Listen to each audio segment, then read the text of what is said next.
Johnson. Good afternoon. Welcome to the May 13th, 2024 meeting of the Sacramento Regional Transit Board of Directors. Would the clerk please call the roll? Director Brewer? Here. Director Budge? Here. Director Daniels? Here. Director Hume? Now batting for the San Francisco Giants. We've got the voice of God going. Here. Yeah. Director Jennings is absent. Director Kaplan is absent. That's right. Jennings is here. Oh, Director Jennings is here. Director Kozlowski is absent. Director Maple is absent. Director Cerna? Here. Director Singh Allen? Here. Director Vang is absent. And Chair Kennedy. Here. Would you please read your statement? All right. With that, we have a quorum with 8 votes, and this meeting of the Sacramento Regional Transit District will be cablecast on Metro Cable 14, the Local Government Affairs channel on Comcast, Consolidated Communications, and AT&T Uverse cable systems. This meeting is closed caption and webcast at metro14live.saccounty.gov. Today's meeting replays Thursday, May 16th at noon and Friday, May 17th at 2 p.m. on Channel 14. This meeting can also be viewed at youtube.com/Metro Cable 14. No written public comment was received for today's board meeting. Members of the audience wishing to address the board should fill out a speaker card located at the rear of the room and provide it to myself or Adam. Once the item has been called, additional speaker cards will not be accepted. The time allowed for public comment is at the chair's discretion. The timer will chime when you have 20 seconds remaining and then again when your time is up. Thank you very much. Would you please join me in the Pledge of Allegiance? I pledge allegiance to the flag of the United States of America and to the republic for which it stands, one nation, under God, indivisible, with liberty and justice for all. That takes us to our consent calendar items 2.1 to 2.12. Are there any members of the board who'd like to address any item on the consent calendar? Seeing, hearing none, is there any member of the public that would like to address the board on an item on the consent calendar? Is there a motion? So moved. Seconded.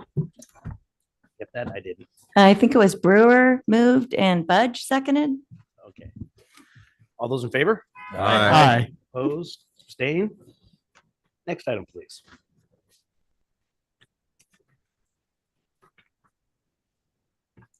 The next item is 5.1, preliminary fiscal year 2025 operating and capital budgets. And at this time, we'll open the public hearing.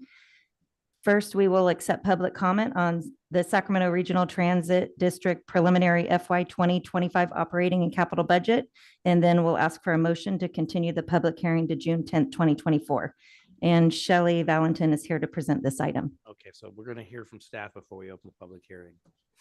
Thank you. Good afternoon, Chair Kennedy and board members. Shelley Valentin, Deputy CEO. I'm actually filling in for our CFO, who's unfortunately under the weather today. But we have our Director of OMB here. You can ask him the hard questions. So I'm just going to make a few comments about the budget, and then we will open it up to questions. Next slide, please. This is not working. Thank you. So just some of our budget assumptions. Our priority, as always, has been protecting and maintaining our core services. So we are anticipating that we will be maintaining our core services for this FY25 budget. This is anchored in our strategic plan and priorities, and there are no anticipated fare adjustments. And if our revenue assumptions are all realized, we are not expecting a reduction in staffing levels this year. The remaining COVID relief funds and SB 125 are used to close funding gaps for this year. Next slide, please. So from the first time we released this budget in April, there are no changes to the bottom line. The only change that did occur was an adjustment to the sources of revenues. And this is a good thing. There was initially 59 million of SB 125 funding included in the preliminary budget based on estimates and pending an approved allocation from SACOG. And after working closely with SACOG staff, the final allocation included an additional 1.6 million in funding.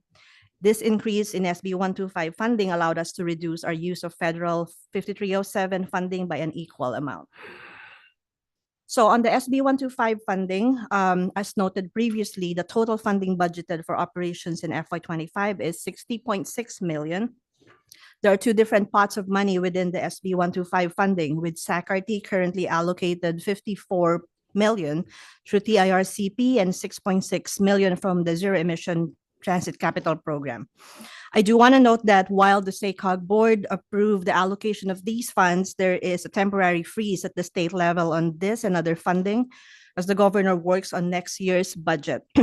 Based upon the governor's May revise and announcement just last Friday, we are cautiously optimistic that these funds will be released and any minor timing issues caused by this pause will not significantly impact our operations for FY25. Additionally, funding originally intended for the state's FY25 budget is expected to be split between FY25 and FY26. This change in the timing of funding available across 2 years will not impact SACRT as our operating budget schedule lags the state's budget by 1 year. As part of our overall SB 125 funding allocation approved by the SACOG board, SACRT will also be receiving 1 million for a comprehensive operational analysis or COA to be completed in calendar year 2025.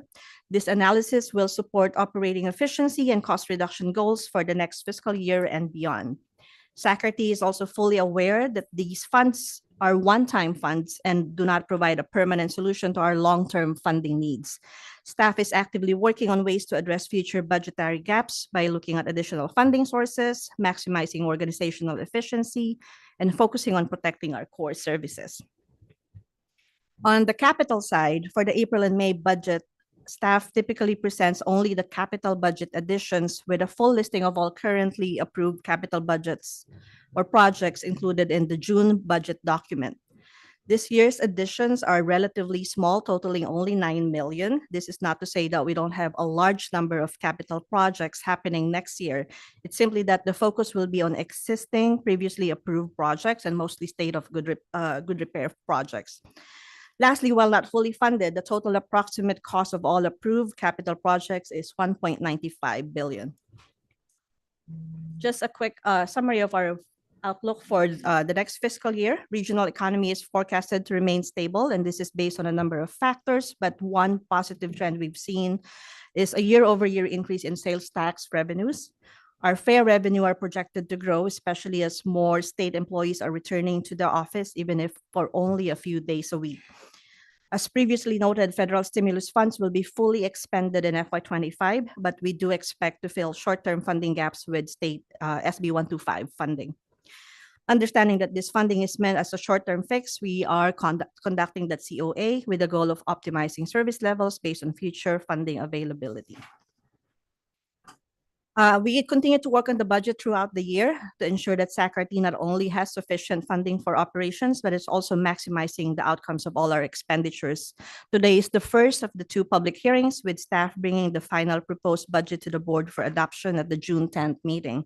And I want to thank you, board members, for your guidance and direction on our budget process, our GM, the executive team, and our management team, as well as our very strong budget team, Casey leading that effort for the collaboration in this budget process year on year.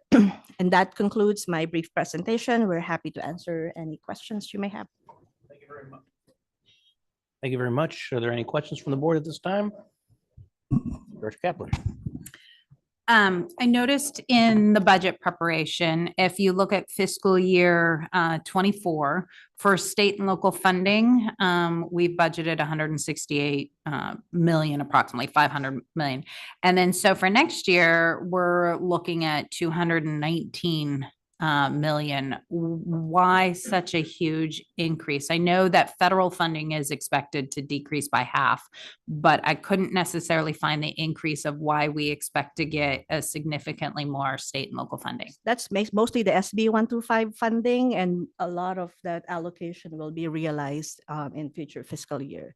And then federal funding is decreasing significantly because that's the final available of amounts we have for the federal COVID fund money. Okay, so then that brings into the governor's going to release his actual details tomorrow with the May revise.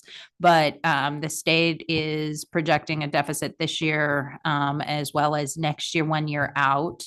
And they're looking at holding a lot of funding and not selling. So how do we know that SB 125 allocations are actually going to increase as predicted in the budget? Shirley, let me just briefly answer that question. We have been, thinking about that the whole time and last, month or so. First, because of this year, we allocate $60 million from the state SB 125 into the state and local funding, so jumped from 160 to 210. Okay. That's one. Secondly, from last Friday's governor's information, governor says state is going to preserve this money for transit, but not totally open up yet. But they, I think that they projected the deficit from 60-some billion dollars to 20-some billion dollars. So they significantly reduced the deficit, gap. Thirdly, we do have a strategy to address this issue. If we're not going to get this money, $60 million SB 125 money for the operating gap, we do have a backup plan to address that. But what backup plan that would be, we would like to share with the board next month when everything is clear. Perfect. I just wanted to make sure that we've asked these questions, and I had no doubt you were thinking about it and had a plan. But I think for transparency purposes, just saying that, because May revise is not pretty, and then the legislature gets a hold of it, so we don't know exactly what is going to happen. Thank you. Any others? I have a brief a question, very specific question as far as ride free. There are, K-12 program that has been so hugely successful. There's potential that the city council may not fund it of their portion of it. And I know that Director Kaplan's been diligent at trying to find alternatives, and I appreciate that. But is that built in? If that is a potential, are we looking at decreasing the size of the program, or is that built into the budget as a potential? It is currently built in, and Casey is here too, but we are actually meeting with the mayor and the school districts tomorrow. And thank you to all the board members who are actively helping us with this effort too. And we will know more about their plan. They've been expressing their commitment to help us with the program. We don't know yet what it will look like, but as far as the budget right now, we are assuming that will be fully funded based on how it was funded the previous year. And we will give you an update if it changes. Do you have your mic on, Henry? Is your mic on? All right. We had 2 meetings last week with mayor and the staff, and also we have talked to our board members who represent city of Sacramento multiple times, and I cannot thank them enough for their guidance and the support and help. And Director, May Van, spoke clearly in front of City Council meeting last week about the whole saga or whole, situation. Mayor Steinberg scheduled over 30 people meeting, in-person meeting tomorrow lunchtime in his office. I don't think he's going to provide lunch to us. I don't think he can fit 30 people in his office. So he invited 30 people. And last Friday when we talked, he proposed some, strategy. I think that strategy may work. So that's the latest update. Yeah. Okay, I don't want to come off as being critical of the city of Sacramento. I'm not. I understand that they're in a predicament and they have to consider every option, but I just want to make sure that we're planning for, in case it does happen, and we can keep the program alive. Okay, any others? All right, then with that, I will open up the public hearing. I do have 2 cards. First is Coca Coca-Cola.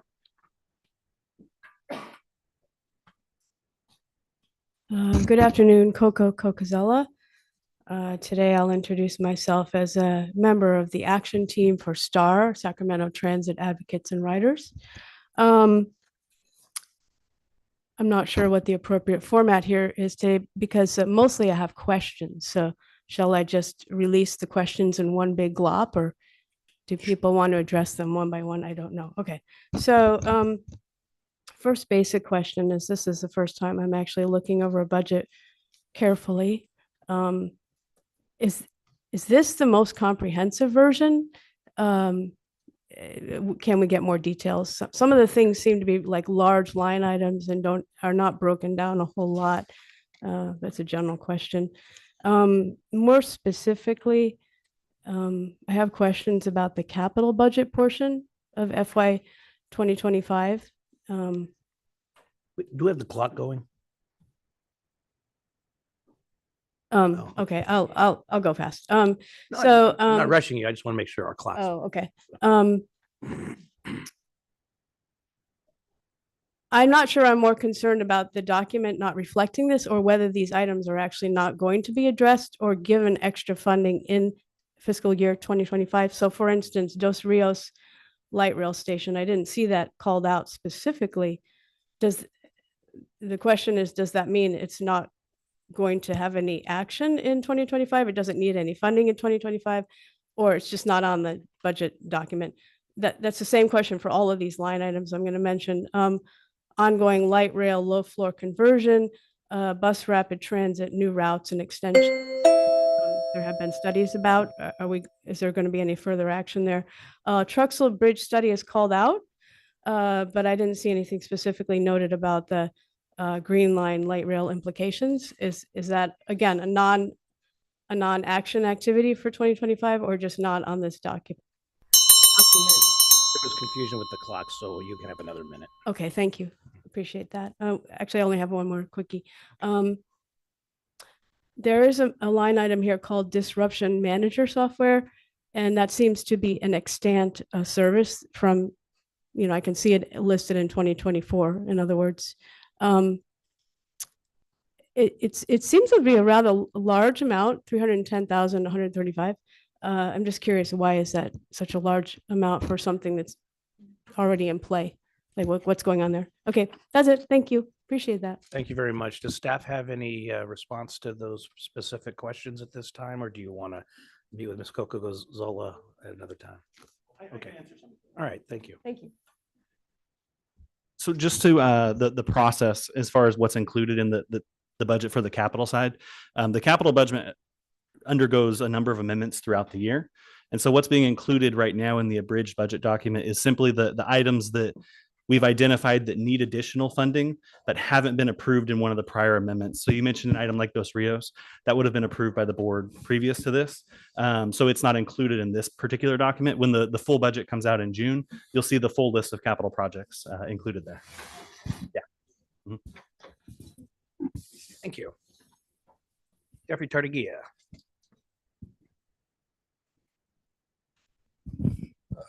Jeffrey Tartagia. First, I want to thank you, Patrick, for mentioning about what's going on with the city and the budget and how it may or may not affect RT. We've had a lot of changes this year of additions going on and dealing with on the consent docket. Is there some way that those totals are going to be demonstrated and showing that brought the changes to what the numbers were from last year to this year in this budget? Knowing, as you say, there are so many unknowns for next year in regards to the budget. That's essentially what my question is regarding our preliminary budget. And I appreciated seeing out in the buses this preliminary, was it buses? I think it was the buses that I saw the announcement of this preliminary budget and time and telling it. I'm not sure where else the public got to realize that this was taking place today and or how they made their written comments. You say written comments expecting everything else, but when you come to the budget, there's a lot more in the budget and numbers through there to figure out how things work out. There's other concerns through there, but we'll do that on another part of not this public hearing. Did staff understand the question at the beginning of the statement? Why don't we give it a shot? Sorry, Casey, but I just want the numbers for what you did this year. So I also want to add, before I answer your question, that we have the detailed budget report that was released at the beginning of the public hearing in May. That's correct, right? And that will have some of the details you're asking for too. I'd love to give you a copy if you want one. But for the difference, that will also show some of those difference in the funding and some detailed report. Overall, it's a 7% increase from last year to this year, but we could give you more information on that as well.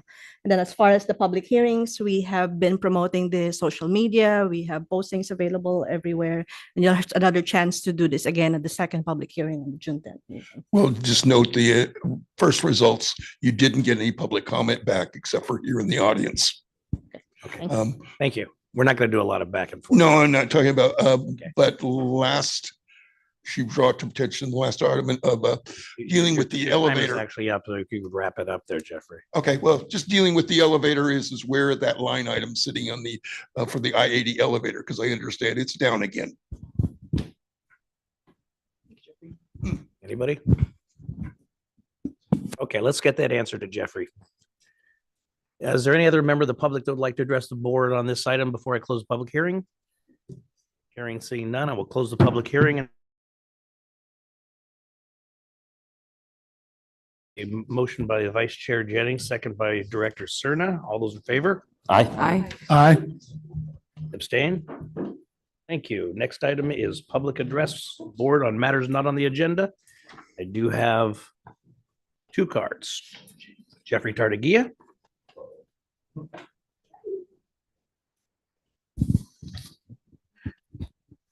Back to saying what I just talked about a moment ago, my understanding over the weekend is the I-80 elevator has been down and out. When is the last time we've seen a report about the shuttle service being utilized for the I-80 elevator? Understanding, I believe some construction is going on for the other side of the elevator, but this weekend, I believe we had a problem with the elevator being out, and I just wondered indeed how often the shuttle service is, checked to see when it is running and when it is not. I've already asked the question about dealing with the city, but I would encourage city council members that it would be nice if some response would be about when there's matters that affect RT being brought to the attention of the board. And I'm waiting for the general manager's report to see if there's anything more that's coming up on that regard. The also is how many current bulletin boards, fare boxes, and connect cards are broken. I've been on a number of them, and you just cannot use a fare box because one of the ways it's out of commission, everything else. And Phil Cerna, you will have note that they did work on replacing the sign up there around the Civics Center. To the chair, thank you, Jeffrey, for noting that, and I want to extend my thanks to Henry, who I brought the damaged sign to his attention late last week, and literally within 24 hours it was fixed. So thank you. Thank you very much. And Jeffrey, we'll get a report back to you from staff on the status of the Watt Avenue elevator and shuttle. Any others? I believe I have Helen O'Connell. Good evening. I have a few concerns.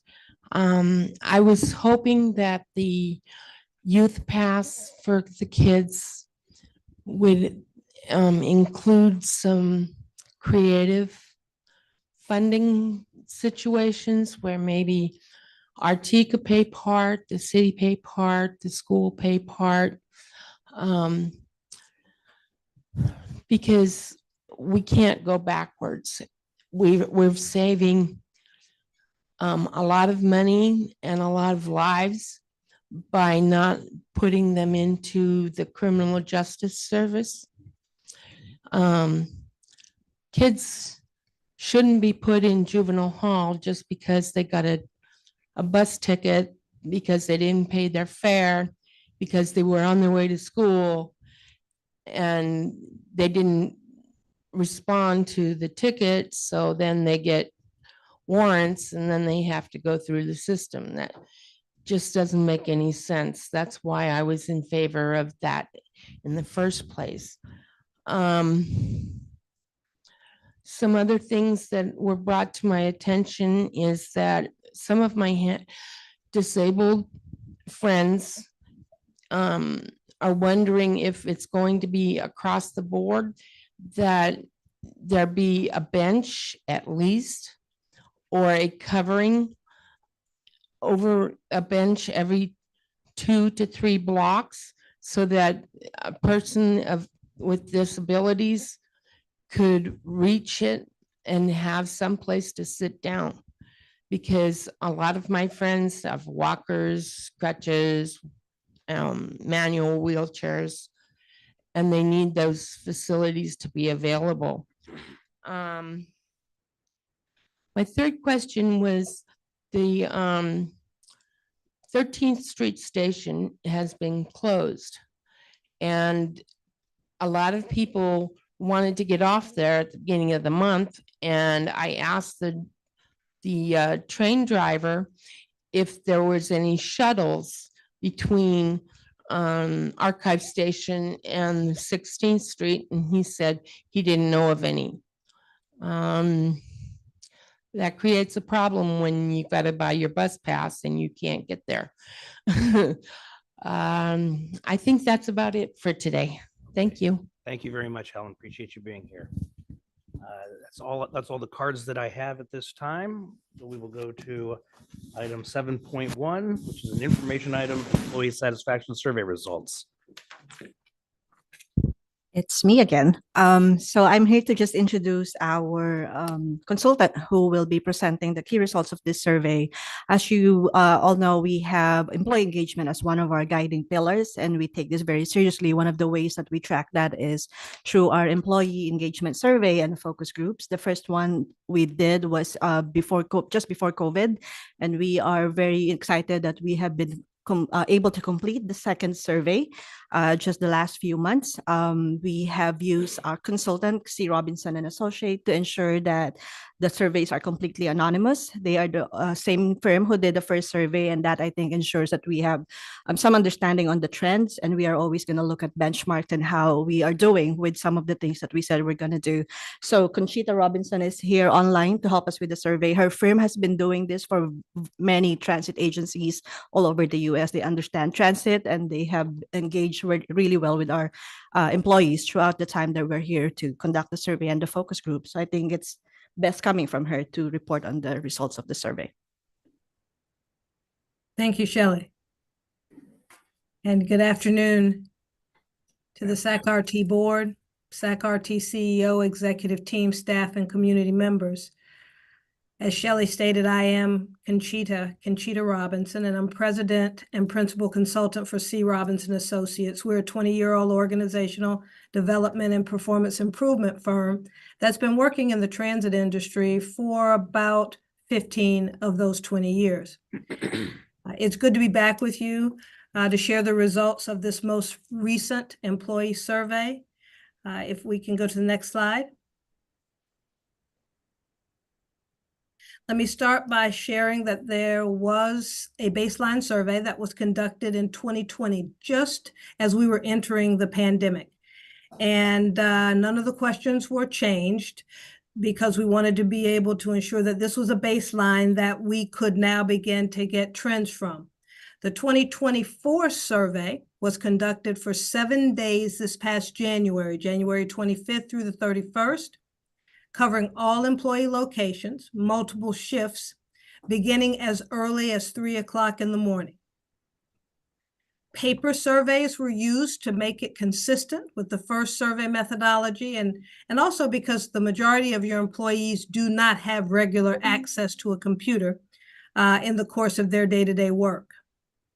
Like the first survey, you had outstanding participation from your workforce, with over 52% of your employees participating. Next slide, Adam.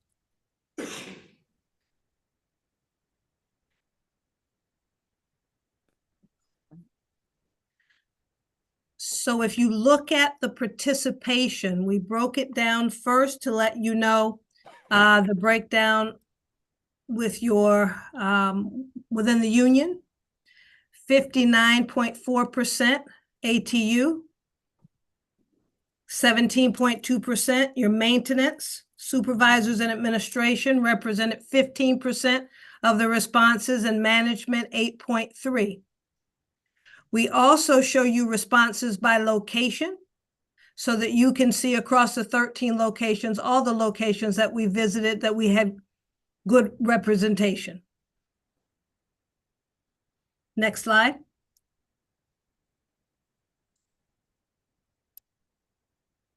The survey had 12 questions that were rated using a 5-point scale. We have grouped them here, but the 5-point scale: strongly agree, somewhat agree, and then strongly disagree, then disagree for, and strongly disagree. And what you can see here is that the top 4 rated questions received a 90% or higher score. Now, I must start by saying that the survey back in 2020 had outstanding results.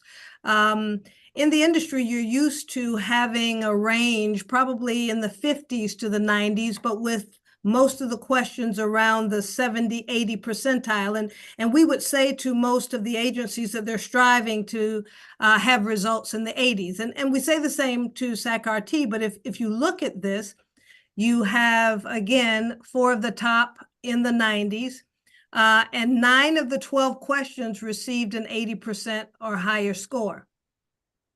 The 2 lowest, receiving timely feedback on my performance from the supervisor, and teamwork is encouraged in practice. Let's go to the next slide.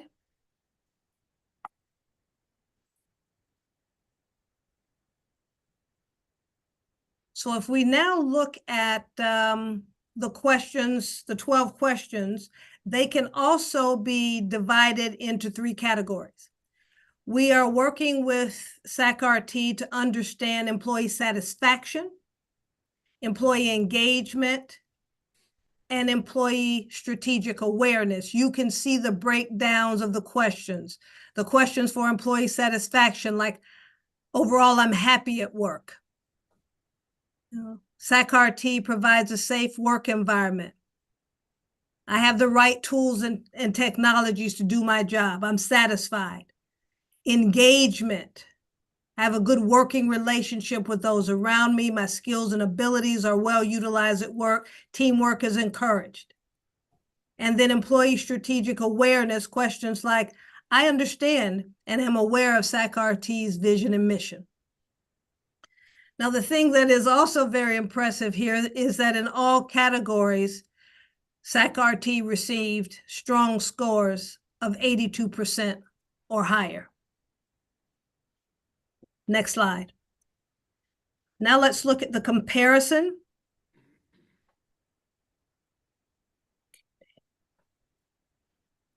Between the survey done as we were just going into the pandemic and those with this year's survey. We compared the results of the 2024 survey with the initial results from 2020. And again, very impressive, as most of the scores, which were already high in 2020, increased a little more. So if you can look through, I have a good working relationship with those around me, about the same. And the reason I say about the same is because the survey has a 95% confidence level with 2.6 margin of error, so plus or minus. So when you look at, we shared with the team that if it's within 2.5%, we would say it's about the same as it was the year before. So I have a good working relationship with those around me, about the same. My skills and abilities are well utilized at work, increased. The overall happiness at work, about the same. I believe the SAC-RT makes a positive contribution to the community, about the same. increase in an awareness of vision and mission, and I'm receiving enough training to be my best at work, which has been a focus area for the authority I know. SAC-RT provides a safe working environment, about the same. I have the right tools and technologies I need to do my job well, about the same. Competitive pay and strong benefits package, about the same. Though the last three here, I am kept aware of all the good achievements of SAC-RT increase. The largest increase here that the team must be proud of is that I receive timely feedback on my performance from my supervisor. This area was our lowest rated score last time. And this improvement is likely a reflection of some of the intentional efforts that were implemented to provide a great deal of training on supervision. In fact, our firm has assisted with some of that curriculum development and delivery. So thank you. If you look here at the bottom two here, teamwork and communications, they continue to be focus areas. I would tell you that we find this in most organizations, especially as staff, has had the hybrid work schedules in the past and are coming back to work. The good thing is that there are other questions underneath this, like I have a good working relationship with those around me at the top of the charts that will help when we are working on the teamwork, which is at the bottom of the chart. And the training that is being worked on will be a continuous improvement area, I'm sure. And then I'm kept aware of all the good achievements. That's communication, and that is something that most, if not all, agencies continue to work on. After the 12 questions that we've talked about, we did ask some questions that were open-ended questions. If we can go to the next slide, Adam. There was a question that talked about, what do you like the most? And from that, I tell you that the top 87% of these comments really looked at camaraderie, pay and benefits, helping in the community. I like the pay and the pay and the benefits. But what I tell you is that we received 758 comments from employees sharing what they like most, which really reinforced that you have a very engaged, I would say, workforce. If we look at the next slide, to support the culture of continuous improvement, we asked your employees, what would they like to see improved? We were able to provide leadership with some constructive feedback and suggestions for improvement, which is again an indication of an engaged workforce. One of the major themes included the need for updated technology and equipment, which I believe from some of the conversations with the employees, you have started to implement and/or improve. Additional feedback involved pay and benefits, increased communication, safety, and other items. All the comments were provided to the executive team so that they can begin to identify the actionable items that can be addressed immediately, as well as some long-term solutions that may require more time and/or additional funding. After the survey was completed, we conducted 5 focus group sessions. And these focus group sessions were formed based on participants who signified an interest during the survey. So as we were taking the survey during the month of January, we shared with each and every person taking a survey that there would be focus groups, and we asked if they wanted to participate in those focus groups, and if so, they gave us their contact information so that when we were now scheduling the 5 focus groups, we would reach out to them and they were able to come. And the goal of these focus groups was to dig deeper on the survey feedback and to actually work with the employees to identify potential solutions, because sometimes you get feedback from a survey and you may go off in one direction fixing something and it's not exactly what the employee base was looking for. So what the focus groups do is they actually say, here are some of the recommendations that we feel that if implemented will improve our scores in this area next time. The participants were very engaged. They really appreciated the opportunity to be heard, and a detailed report from the focus group sessions was provided to the executive team and will be used to develop future initiatives. As you can see on this slide, some of the overarching themes align with some of the things that we have already talked about, and that is communications, clarity of information, some additional training, professional development, recognition, enhanced teamwork, and of course, the technology and tools. Next slide, Adam. I will pause now and answer any questions that you may have. Any questions from the board? Just a quick comment. I'm very encouraged hearing the results of the survey.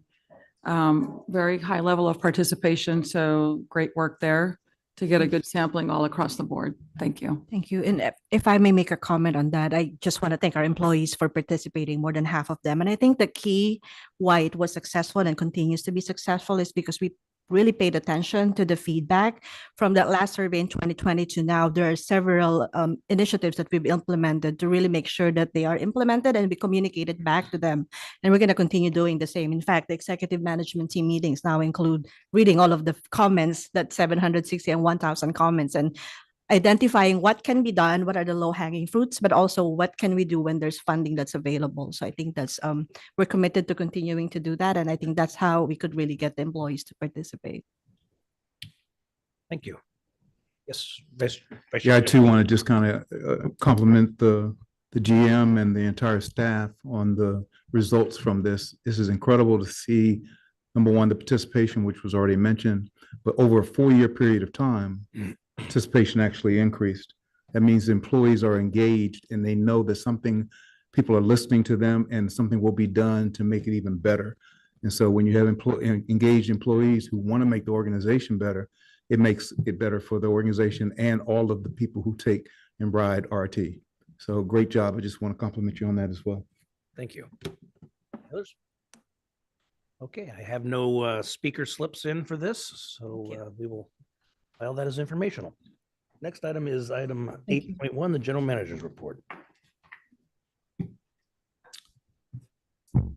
Good evening, board, members of the public, and Mr. Chairman.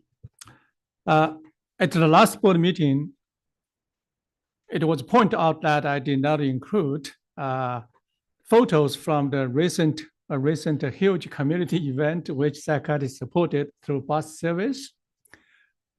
Okay, here. Over the 2 evenings prior to main event, Sacramento transported nearly about 1,500 passengers to the Sacramento Sikh Society Hola Mohalla event, just from the nearby school. It's about like 1 or 2 miles to the event. And this is a big event for Sikhs around the world, and it's a magnificent festival in Sacramento region for Sikh society. Thousands of people, if not tens of thousands, probably close to that, celebrate the festival. And as you can see in this picture, Sacramento, I think that's starting from here, that's Director Brewer, then Chair Kennedy, then Supervisor Director Hume, then in the middle, that's Director Shin Allen, then our Vice Chair, Director Raper. Okay. So I just wanted to make sure I recognize everybody. You know. Okay, next. slide. I just want to share some updates from a few recent industry conferences. In April, SACAT staff and board members, Kennedy, Jennings, Kozlowski, Brower, Kaplan, and others joined the staff in the meetings with the Federal Transit Administration and other federal agencies in Washington, D.C. As part of this 400-member cap-to-cap trip delegation, the team effectively advocated for transportation programs and funding. SACAT has a unique opportunity to meet with the FTA to discuss our priorities and 2 grant applications for nearly $100 million ask. The meeting included FTA Executive Director Matt Whips, who has served through many administrations, numerous, and led the FTA operations for decades. And he and his team spent almost an hour with us in discussing the SACAT's priorities and how to better improve the mobility network in the capital region of California. I just want to once again thank all the directors in this picture who attended the FTA meeting, did a perfect, it's perfect advocacy efforts. And feedback I heard from the FTA, they say, hey, your board members are just so, okay, I'm just stop here, okay. So wonderful, okay.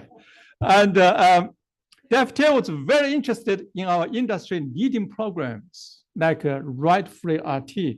This is the best of the best in the industry. Nobody did this like us, we did. Increase our ridership from our region. Our total ridership prior to the COVID was just 22 million. Students' ridership is 1.6 million. Now it's 4.2. It's more than doubled. And also they're very interested in the regional consolidation of transit agencies for operational improvements. And Matt asked me, hey, why are many other regions, they kind of like, separate from each other. Now you guys actually got 5 or 6 more joined you guys.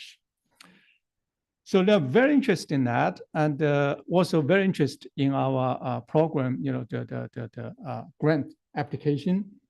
We had a chance to speak in detail about our low grant application, which we submitted at the end of April, requesting close to $80 million in funding to provide a much needed renovation to the McLaren bus maintenance facility.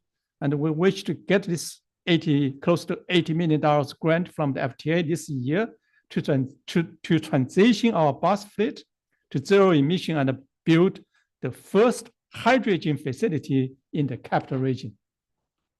Last year, we had the meeting with the FTA. I remember, Vice Chair shared his championship ring with FTA administrator. As a result, we got a $45 million grant for our, and we are very confident we may get something, if not $80 million. Okay, the next slide. And following the Cap conference, Director Shin Allen and Kaplan, along with a few other Sacramento, big leaders, had this privilege of attending the annual First Lady's luncheon. And the First Lady, Dr. Jill Biden, delivered the keynote speech at the luncheon, and the attendees received update on the numerous efforts she is leading for the administration and for the country. Thank you for attending that, 2 of you. Yeah.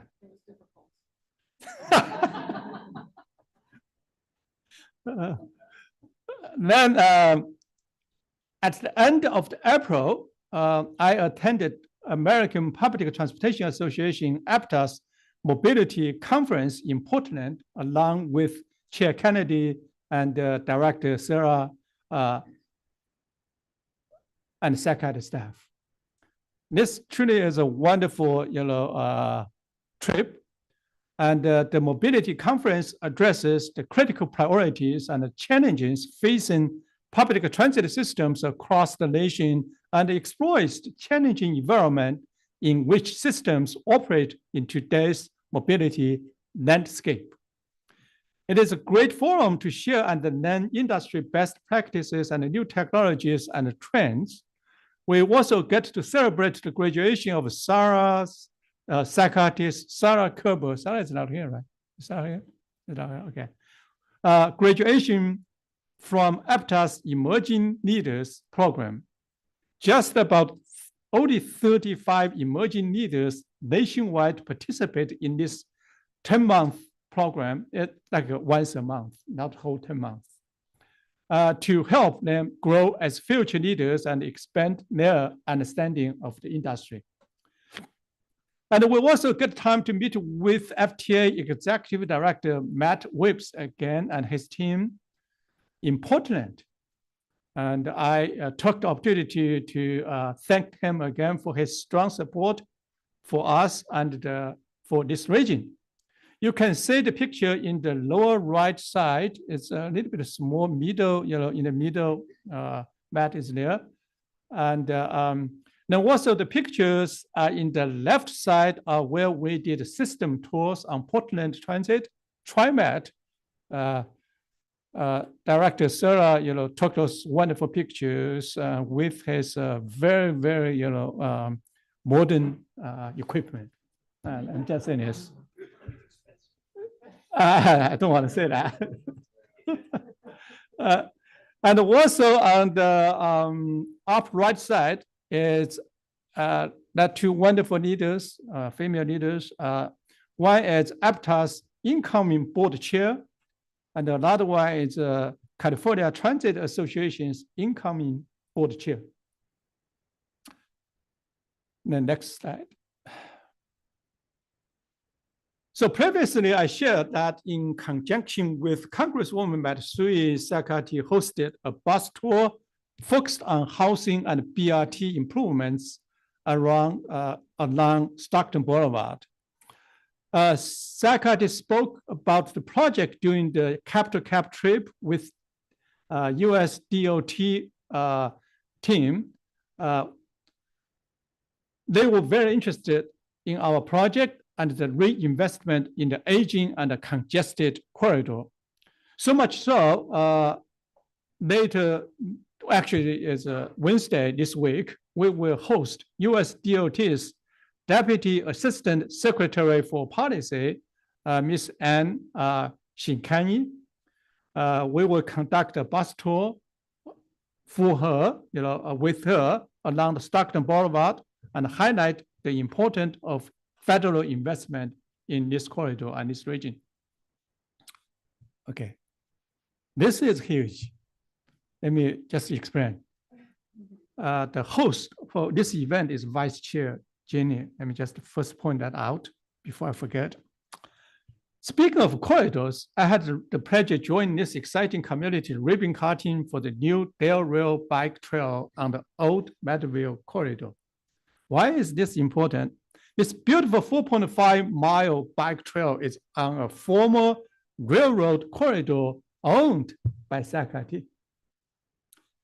Sakati had acquired this property in 1984, this whole 4.5-mile corridor.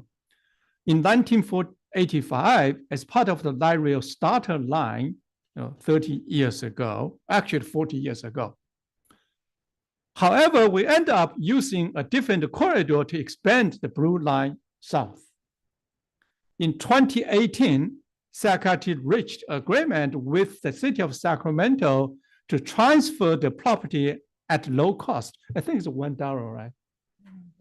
We did something at that time, to build the Del Rail Trail.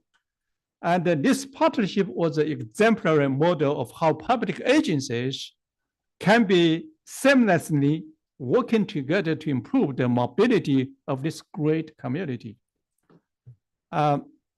We were excited to see the trail open, and Sakati's senior community official, also smart board income chair, Greg Fishman, and I joined Vice Chair Jennings Director Maple, Director Van, and the former directors Jay Chenier and Stephen Hansen, and maybe others, if I forget, forgive me, at ribbon cutting, along with hundreds of bikes. I was behind Jay. I insert myself to hold that scissor with him at that time. Okay, let's. Then to conclude my remarks, I want to share that we are progressing the light rail modernization and expansion project on time and on budget. We are happy that we are on track to complete the station modifications at the end of the summer to launch the new low floor trains on the Gold and Green lines. Earlier this month, SACAT staff hosted an exclusive new light rail train tour for the MAC executive team. I think Helen was there too.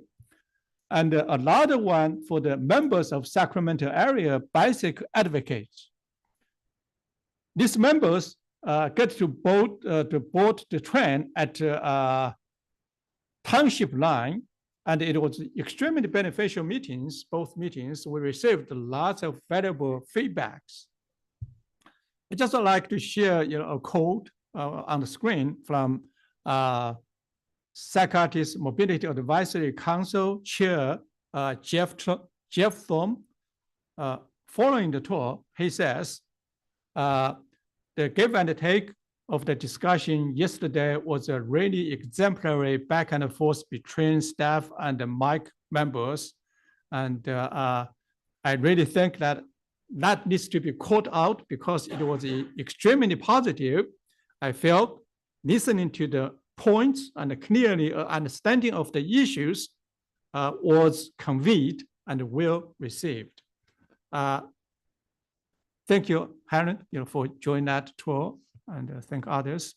And this concludes my report, and back to you, Chair.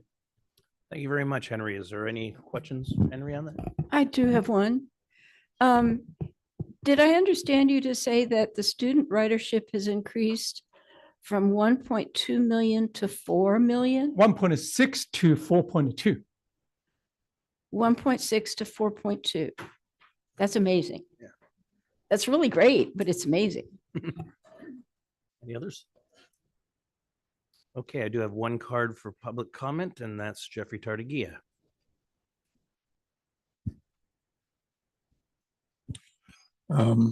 Henry, my concern is the other issues that are going on. I hope that you will report to the board about what's happening. My understanding in the last month, we've had a couple of operators be assaulted. I think that needs to be brought to the attention of the board and how that's being addressed and resolved. I don't know, and I have not seen for a while, a report on the I-80, should we say elevator, and I understand that I got feedback this weekend was out again, and I don't know what's dealing and addressing that.